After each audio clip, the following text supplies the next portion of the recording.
রহমানুর রহিম। আমি নাটোর তিল সিংড়া আসনের একজন এমপি মনোনীত প্রার্থী।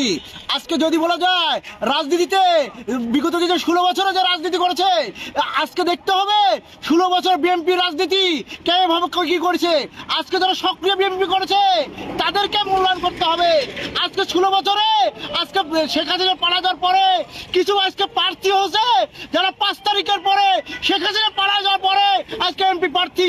আজ যদি বলা যায় যে লন্ডন বিএনপি সভাপতি এম এ মালিক ভাই বলেছে যে বিএনপির একজন এমপি প্রার্থী হতে লাগলে কম করে 2টা মামলা পলিটিক্যাল মামলা থাকতে হবে।